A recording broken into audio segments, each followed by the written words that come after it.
ఎన్నోసార్లు మనం బాధపడుతూ కృంగిపోతూ ఉంటాం, దిగులు పడుతూ ఉంటాం.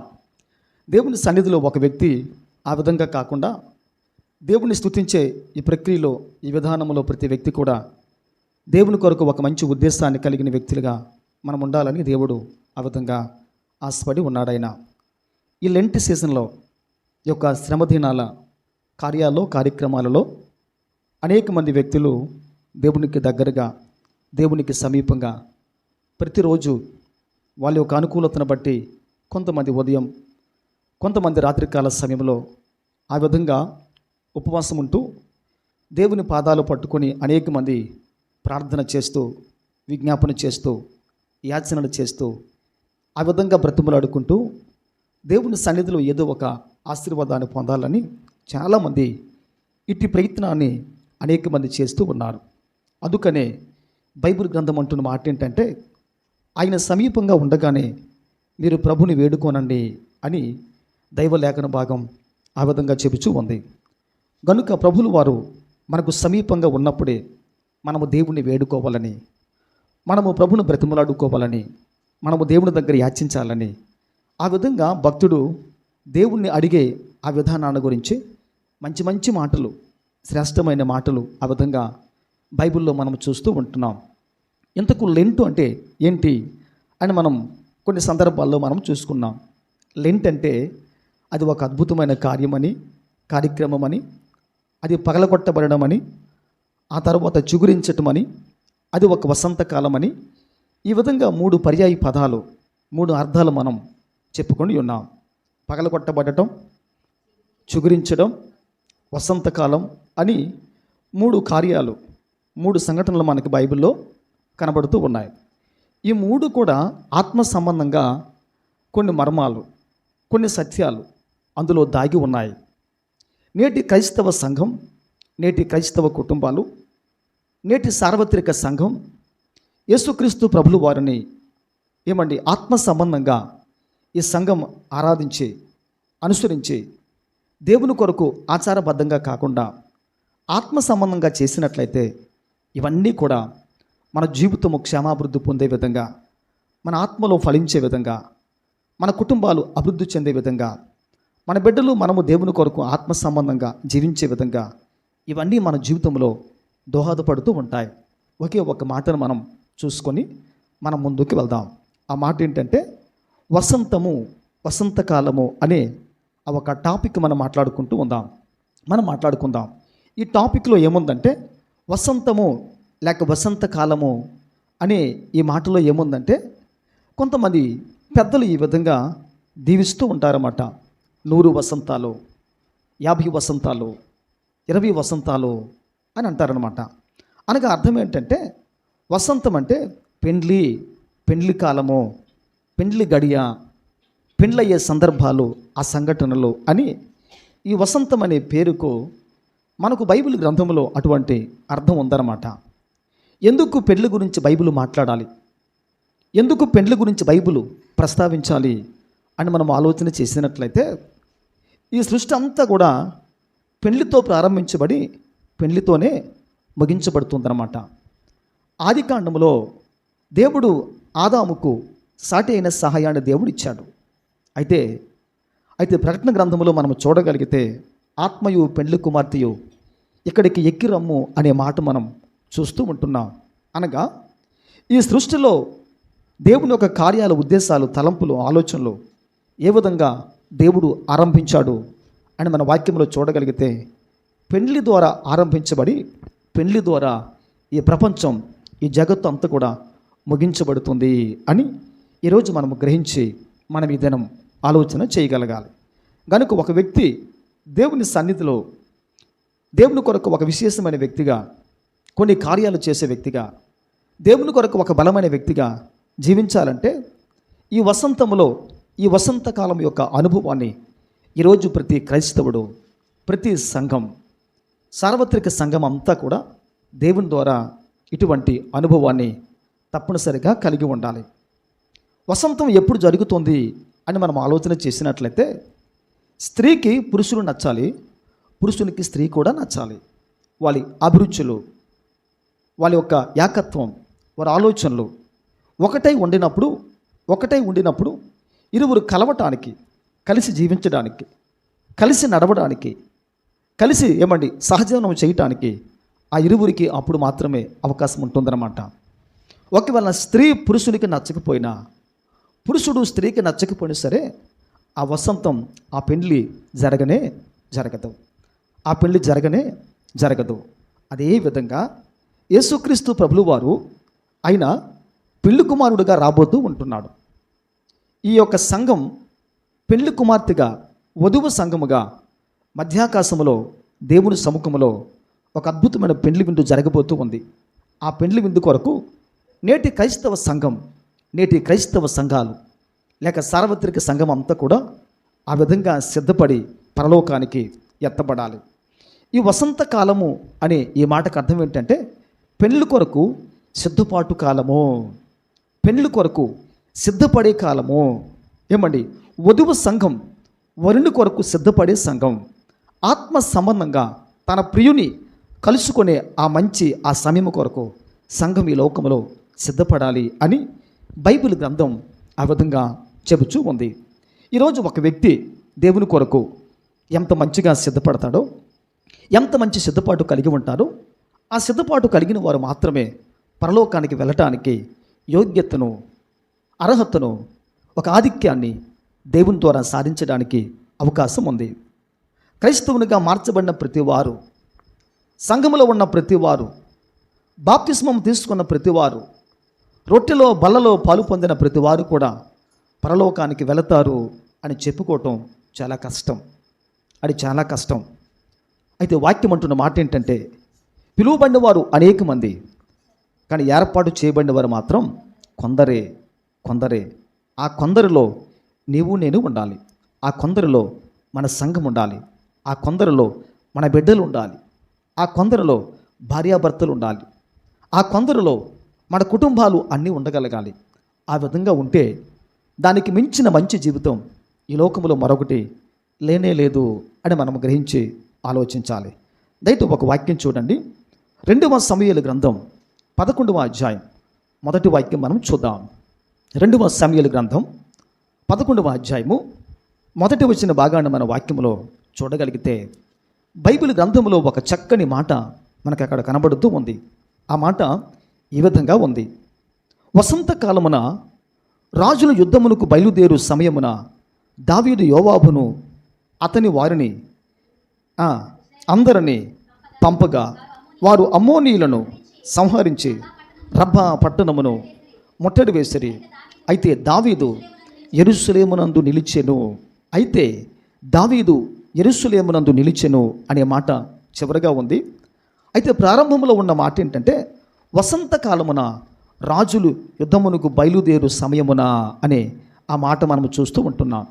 ఇక్కడ వసంతకాలంలో ఒక వ్యక్తి ఏం చేయాలి అని మనం చూడగలిగితే, ఆలోచన చేయగలిగితే, వసంతకాలమున రాజులు యుద్ధమునకు బయలుదేరు సమయమున అని దేవుని వాక్యం ఇక్కడ మనకు ఆ విధంగా తెలియపరుస్తూ ఉందన్నమాట.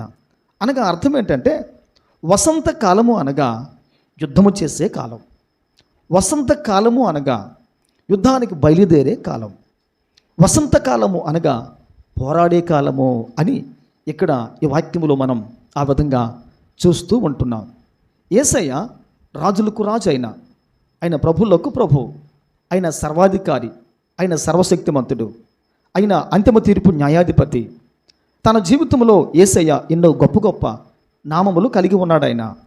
అయితే ఈ రోజున ఆయన బిడ్డలమైన మనం ఎవరము ఈ లోకములో అని మనము చూడగలిగితే మనము కూడా ఆత్మ సంబంధంగా రాజులమే అని మనము గ్రహించాలి. మన తండ్రి రాజు అయినప్పుడు మనము కూడా రాజులమే. మన తండ్రి ప్రభు అయినప్పుడు మనము కూడా ప్రభులమే. మన తండ్రి పరిపాలించినప్పుడు మనము కూడా పరిపాలించేవారమే అని ఈరోజు మనము తప్పనిసరిగా గ్రహించి ఆలోచించాలి.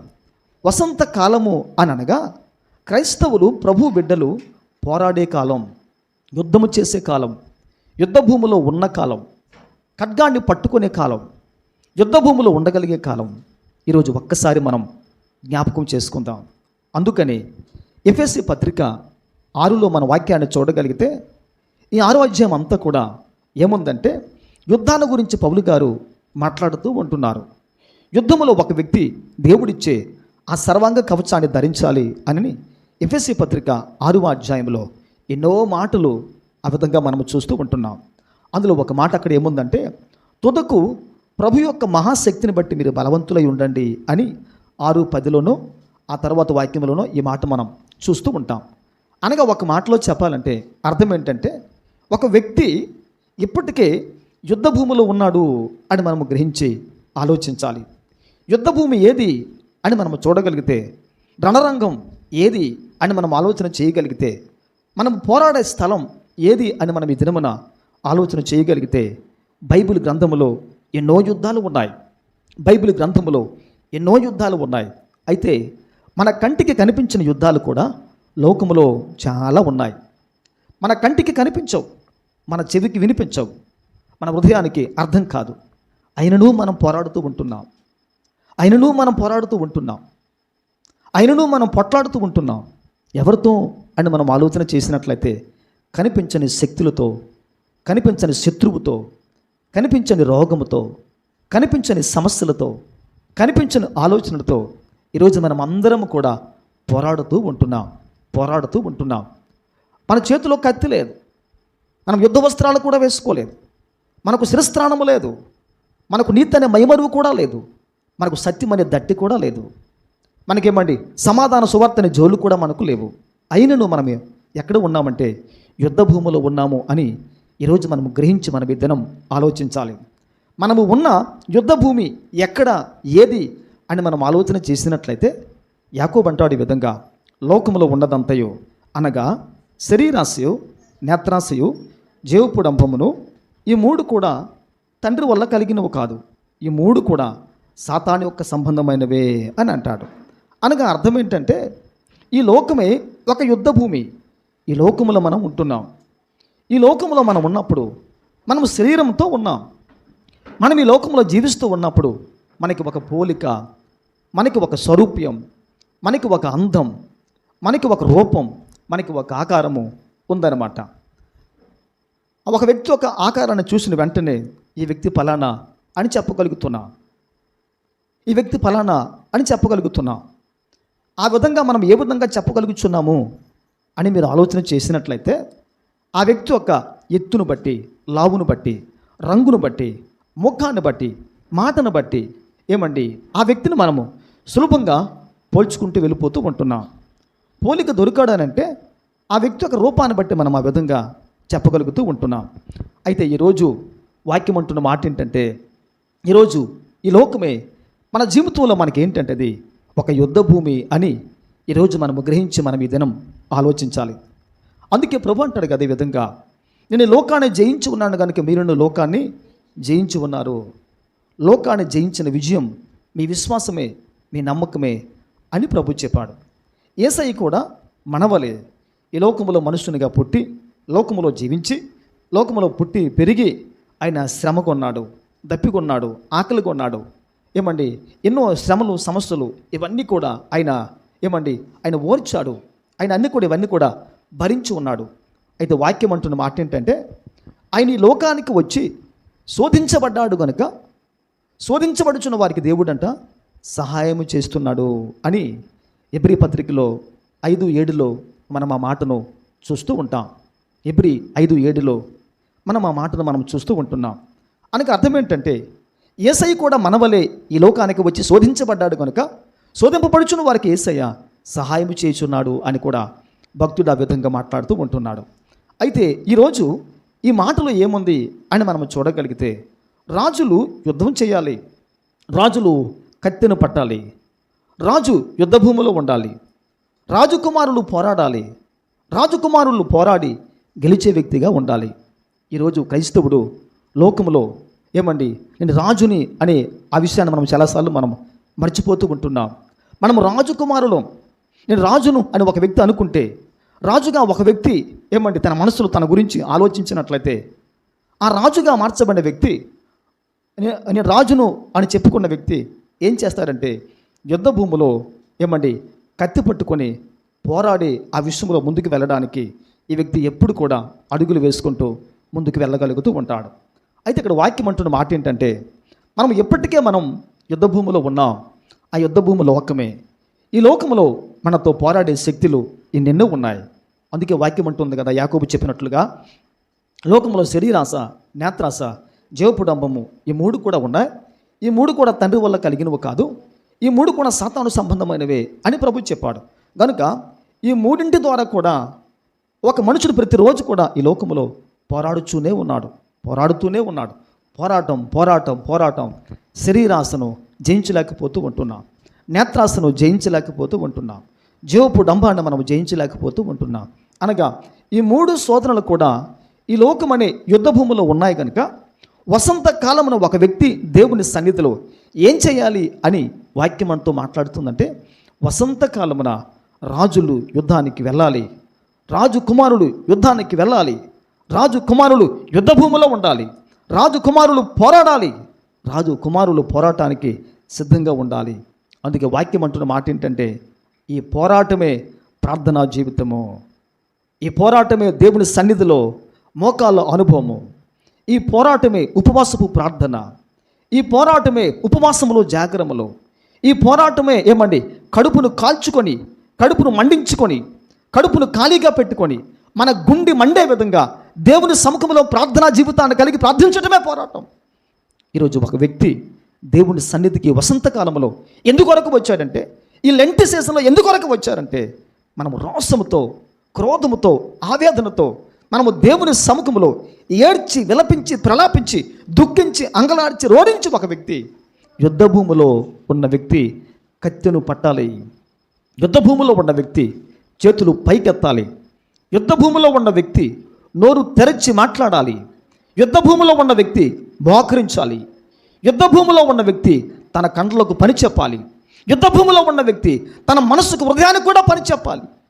ఈ విధంగా ఒక వ్యక్తి దేవుని సన్నిధిలో ప్రార్థించి, ఆ విధంగా ప్రభు పాదముల చెంత ఈ వసంతకాలం అనే ఈ లెంటి డేస్లో దేవుని సన్నిధిలో ఒక వ్యక్తి, నైనా ఆ పోరాటాన్ని నాకు నేర్పించండి ప్రభా, నా చేతిలో మీ వాక్యం అనే ఖడ్గాన్ని పెట్టండి, నా నడుముకు సత్యం అనే దట్టిని కట్టండి, నా ఛాతికి నీతనే మైమరం ఇవ్వండి, నా తలకు శిరస్త్రాణాన్ని ప్రసాదించండి ప్రభా, నా మోకాలు బలపరచండి, నా చేతులు బలపరచండి, నా చేతిలో మీ వాక్యం అనే కత్తెను ఖడ్గాన్ని ఉంచండి ప్రభా, ఆ పోరాడే విధానం నాకు నేర్పించండి ప్రభా అని ఒక వ్యక్తి దేవుని దగ్గర అడిగి యుద్ధానికి సిద్ధపడి మోకరించి, ఈ లోకమనే యుద్ధ భూమిలో క్రైస్తవుడు దేవుని పాదములు పట్టుకొని కన్నీరు కార్చి పోరాడగలిగితే విజయం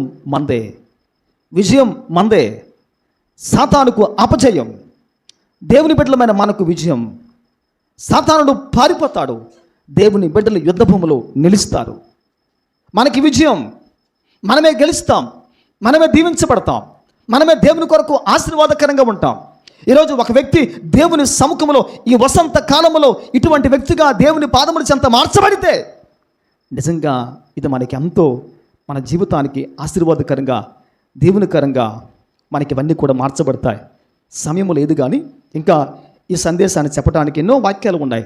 యెషయా గ్రంథం 28:4, మత్తయి 24:32, మార్కు 10:8లో చాలా విషయాలు మనకు ఉన్నాయి. కానీ చెప్పడానికి మనకి సమయం లేదు. కానీ అయితే మనం వచ్చే తర్వాత రోజు మనం ధ్యానం చేసుకుందాం. ఈ రోజుకు ఈ ఒక్క మాట మన జీవితానికి చాలు. గనుక ఈరోజు వాక్యం అంటున్న మాట ఏంటంటే, వాక్యం అంటుంది ఈ విధంగా, 2వ సమూయేలు గ్రంథం 11:1లో, వసంతకాలమున రాజులు యుద్ధమునకు బయలుదేరు సమయమున, యుద్ధానికి బయలుదేరాలి మనం, శత్రువైన సాతాను ఓడించడానికి యుద్ధానికి బయలుదేరాలి మనం. శరీరాశ, నేత్రాశ, జీవపు డంబం అనే ఈ శత్రువులు మన జీవితంలో పూర్తిగా నశించిపోయే వరకు కూడా, కృషించిపోయే వరకు కూడా, పాడైపోయే వరకు కూడా, నాశనం అయిపోయే వరకు కూడా మనం ఈ రోజున దేవుని సముఖంలో పోరాడాలి. ఈ పోరాటంలో ఆరాటము కలిగి, ఆశ కలిగి ఒక వ్యక్తి దేవుని సముఖంలో పోరాడితే అంతిమ విజయం మనదే. సాతానికి అపజయము, మనకు జయమును దేవుడు ప్రసాదిస్తాడు. అందరం కళ్ళు మూసుకుందాం, ప్రార్థన చేద్దాం. ఈ యొక్క లెంటి డేస్లో ప్రభా, మేమందరము తండ్రి మీ సముఖంలో నాయన వసంత కాలమున యుద్ధము చేసే క్రైస్తవులుగా, పోరాడే క్రైస్తవులుగా, ప్రార్థనా యోధులుగా, దేవుని కొరకు ఆత్మ సంబంధమైన పోరాటకులుగా నాయన తండ్రి, ఈరోజు మా జీవితంలో మా అందరినీ ప్రభా ప్రార్థనా జీవితాన్ని కలిగి దేవుని సముఖంలో పోరాడే ఆ గొప్ప కృప మా జీవితాలకి ఈరోజు ప్రసాదించండి తండ్రి. ప్రసాదించండి నాయన. మా జీవితంలో మాకు విజయం కావాలి తండ్రి. మాకు విజయాన్ని ప్రసాదించండి నాయన. మా శత్రువైన సాతానుతో పోరాడాలి, లోకముతో పోరాడాలి, శరీరాశలతో, నేత్రాశలతో, జీవపడంబములతో పోరాడి ఇంతవరకు మా జీవితాన్ని ఓడించిన, ఇంతవరకు మా జీవితాన్ని అమోసపాలు చేస్తున్న, ఇంతవరకు మా జీవితాన్ని తండ్రి దేవా నాయన తండ్రి అసహ్యాన్ని పుట్టించిన, అసహ్యాన్ని కలిగించిన ఈరోజు మా జీవితంలో ప్రభా మాకు గొప్ప విజయాన్ని కావాలి తండ్రి. విజయాన్ని పొందే విధంగా మేమందరము తండ్రి ఆత్మ సంబంధంగా యుద్ధ వీరులుగా, ఖడ్గధారులుగా, ఖడ్గాన్ని పట్టుకొని, వాక్యమనే ఖడ్గాన్ని పట్టుకొని ప్రభా లేఖనాన్ని ఎత్తి మీ సముఖంలో పోరాడే జీవితాన్ని ఈరోజు మాకు ప్రసాదించండి యేసయ్య. ఈరోజు మాకు ప్రసాదించండి యేసయ్య. పోరాటంలో నేనే గెలవాలి ప్రభా. నేను ఓడిపోకుండా నా జీవితం ప్రభా అవమాన పాలు కాకుండా నా జీవితం ఆత్మ సంబంధంగా పోరాటంలో గెలిచే వ్యక్తిగా నా జీవితాన్ని ఈరోజు మలచండి ప్రభా. మీకు స్తోత్రము నాయన, మీకు స్తోత్రం. పరిశుద్ధాత్మ దేవుడా మీకు వందనాలు, స్తోత్రాలు చెల్లిస్తున్నాను తండ్రి. నన్ను మీ ఆత్మతో నింపండి, నన్ను మీ ప్రభావంతో నింపండి, నన్ను మీ అభిషేకంతో నింపండి. నేను మీ కొరకు ప్రభా గొప్ప పోరాట యోధునుగా, ఖడ్గము ధరించిన అయ్యా తండ్రి రాజు కుమారునిగా, కుమార్తెగా నేను నిలవాలి ప్రభా. నిలవాలి. నాకు విజయాన్ని ప్రసాదించండి యేసయ్య. తండ్రి మీకు స్తోత్రము నాయన. నాకు పోరాటాన్ని నేర్పించండి ప్రభా. నాకు పోరాడే విధానాన్ని నేర్పించండి నాయన. ఏ విధంగా మాట్లాడాలో, ఏ విధంగా నోరు తెరవాలో, ఏ విధంగా ప్రార్థించాలో, ఏ విధంగా యాచించాలో, ఏ విధంగా అడగాలో, ఏ విధంగా కన్నీరు కార్చాలో నాకు నేర్పించండి యేసయ్య. పోరాటాన్ని నేర్పించండి, ఆత్మ సంబంధమైన పోరాటాన్ని నాకు నేర్పించండి నాయన. మీ సన్నిధిలో గెలవాలి, మీ సన్నిధిలో పోరాడాలి. ఈ పోరాటంలో ఆరాటం ఉండాలి. ఈ పోరాటంలో ఆశ కలిగి పౌరుషముతో పోరాడాలి. నా జీవితానికి నేర్పించండి యేసయ్య.